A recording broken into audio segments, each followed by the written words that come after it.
Hey everyone, Frankie here.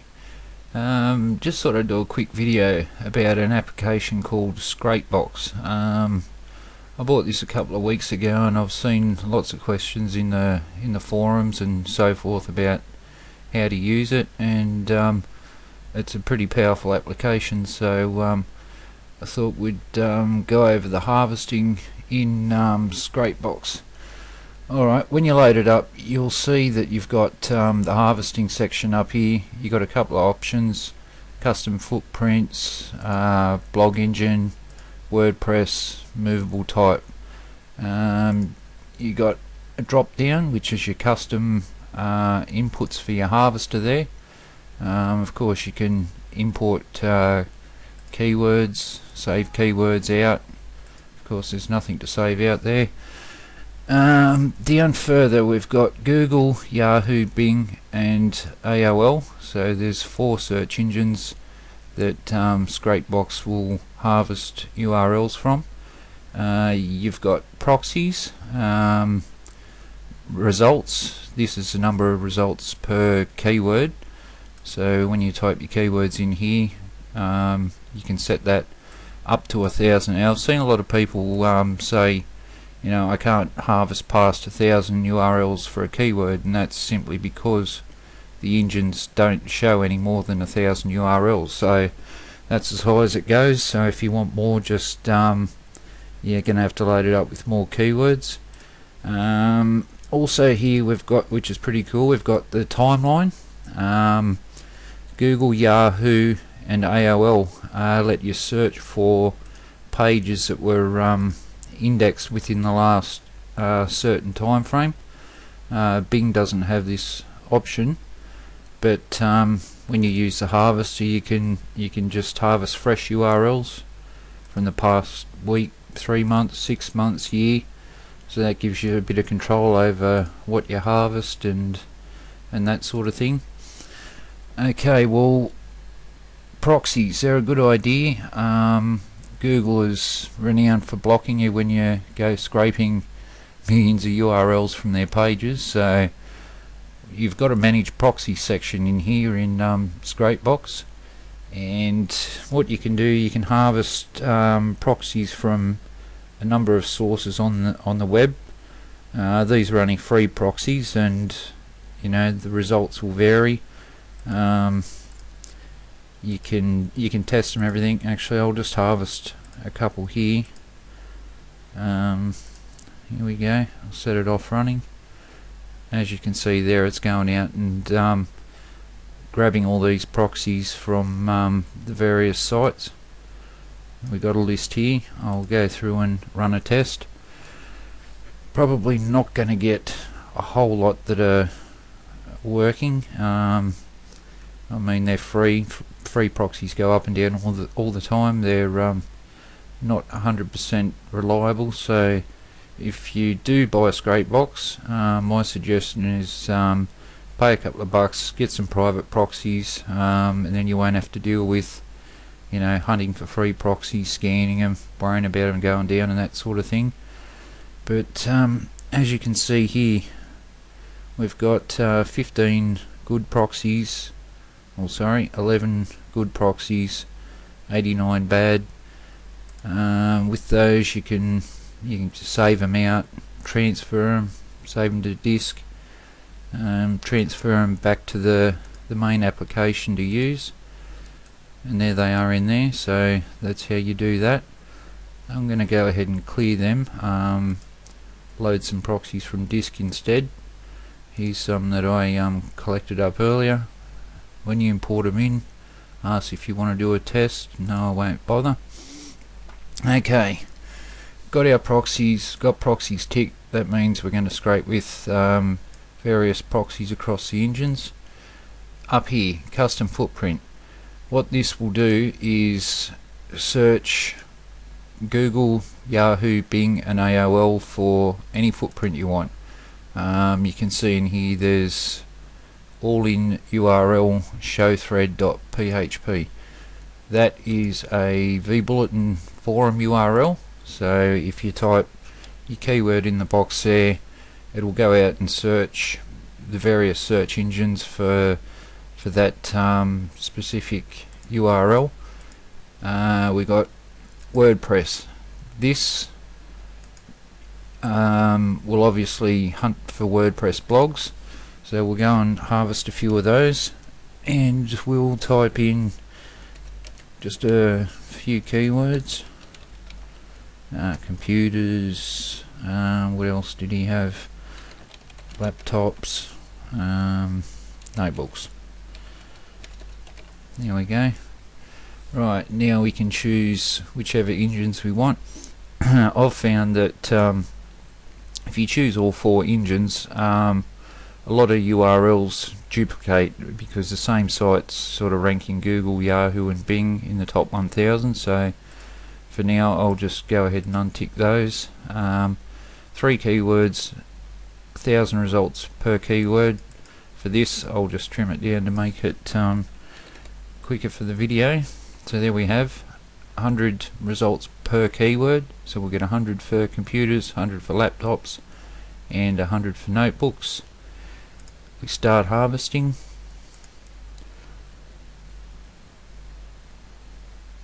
And off it goes. The computer had a bit of a freeze there, but as you can see here, it's come up computers connecting with proxy. It tells you the proxy. Now results 000. This is because the proxies are bad. 302, that means it's being redirected to the bulk queries page on Google that says sorry, we're unable to serve your requests. But Scrapebox is smart enough to detect this and keep trying with good proxies until it gets page 2, so it won't miss any results and so forth. And as you can see, it's going along there now. Proxies are bad, but I'll just go ahead and end that here. Done. Okay, then we've got a few URLs here. This option, you can export it as an Excel, just your keywords, how many it found and so forth. Right, once the harvesting's done, you'll see the URLs populated up here in the harvester. If they're cut off, you can just hover over them and get a tooltip there with the full URL.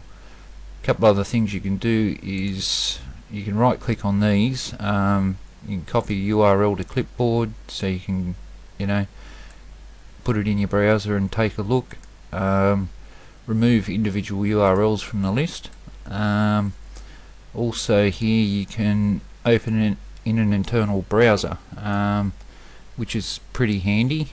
I'll just try and get this in the screen here, and there you go. Scrapebox has got its own internal browser, so you can quickly sort of view the sites, navigate through your list of URLs, see what they're all about without having to put them in a browser. And as you can see here, we harvested WordPress, and there we go, WordPress comment form ready to leave comments. Anyway, we'll shut down out of that. Now, as we can see over here, we've got a number of buttons to do with manage lists. We've got remove duplicate URLs, which is self-explanatory, but good to do when you're commenting on the blogs, because you don't want to be doubling up and hitting the same blog multiple times. So we'll go ahead and remove duplicates. It's found 3, remove those. You've also got the same here for remove duplicate domains, which will only leave unique domains, such as, here we go, we've got 3 here, geekwithlaptop.com. so if we go ahead and hit that, it'll strip out those duplicate domains, so they're all unique, totally unique. We've got check page rank, same thing here again with the I'll just actually search a few. Same thing here, Scrapebox will whiz through those, grab the page rank, and It uses proxies when it does it. It will rotate them to avoid being blocked. If any are blocked, it'll skip them, move on until it goes through. So we'll just stop that there. We don't really want page rank. We can sort it by page rank when we're done. We can sort the URLs alphabetically. So there we have it. We've got our URLs. Import URL list. You can import a list saved on your PC. Import and replace the current list, so that'll wipe out those and replace it with another. You can merge lists together, so it'll add it onto the bottom of these. Select the URL list to compare. Alright, what that one does is you've got URLs in your harvester. You've just harvested them. You might want to comment on them. However, you don't want to comment on blogs that you've already commented on before. You don't want to look like a spammer, so you can select the URL list to compare. So if we go into the comment poster, we can find, say, a WordPress list that I've commented on before. None removes, so that's good. All these are unique. I've never commented on those before. If it found anything on the list saved on my PC, would have removed those out of here and only left unique URLs that I'd never commented on. We've got export URLs and PageRank, which is sort of self-explanatory. Export as text, export as CSV, export as HTML, which is pretty interesting. You can export it straight out as a HTML file, upload it to your server, and you've got a web page with all these URLs with clickable links. Down here we've got your harvesting buttons, and you've got a list button. In this list button here, you've got transfer URLs to blogs list for commenter, and what that'll do, it'll send these URLs down into here for the commenter. I'll probably make another video that covers commenting in a little while, and these are all to do with that, so we'll just leave that for now.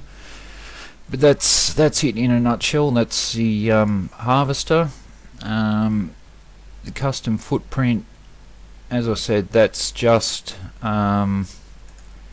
it's not looking for any inbuilt footprint. So if you remove everything out of here, type a word in the footprint test, and you hit search, that's just like going to Google and typing test in the search box. It's no different. There's nothing added to your query or anything like that. You just search straight out test. Another thing you can do is you can put in Google search operators. We'll put in URL. I'll just remove that out of there. In URL, and down in here I had ringtones, so I'll put that again. Ringtones, phones, and I'll do another search. I'll remove those proxies because they're not real good. Okay, we'll harvest those. That there, it's split over the footprint and the keywords, but it's just like going to Google and typing that in the search box. It's as simple as that. And here's our URL list, all to do with phones. No footprint, they're just the top ranking URLs that have got these keywords in the URL somewhere. So you can see this one's got ringtones, this one's got ringtones, all in the URL. So that's a good way of finding relevant blogs. We harvested 200 because we've told Scrapebox here we want 100 URLs per keyword, and we've got 2 keywords, so that's done with that one. Clear. This here you can save your own. See how that's added there that I just typed? You can save your own custom footprints, and next time you start Scrapebox, it'll be available from the list. You can do things like site Oh, actually, there's one there, site edu. Okay, we'll clear those. We'll do a search again, and that's often harvesting. That's looking for .edu domains or education domains with the keyword ringtones or phones in them. And as you can see here, it's pulled a lot of duplicates because there's not that many, but all domains here are education domains. You can do the same thing when you're harvesting WordPress blogs. So instead of using custom, we'll click it over to WordPress, clear those, we'll go and harvest again. Not too sure how many education blogs we've got with ringtones and phones, but here we go, we've found a few. Just open one up in the browser and take a look at this, and that's it there. WordPress blog, comment form, somebody's already been in, left a comment, but that's it. That's on ucsb.edu. So there we go, nice way to find authoritative domains. These things usually got plenty of page rank, so that's another good way of searching for good places to drop your link when you're commenting with Scrapebox. So alrighty then, so that covers the harvester pretty much, I think, and that's it in a nutshell. Scrapebox is pretty powerful tool once you get the hang of it. I'm still learning myself, but I see a few people asking questions on, you know, how do I do this, what's this for, and it can be overwhelming because there is a lot of stuff this application can do, and I mean the author's always updating it, new releases out all the time, new functionality. Now it's grown so much in the couple of weeks that I've had it, but great application, $47. It's too cheap, if anything. So I'll probably do another video and cover the commenter and a couple other features. Alright, thanks everyone.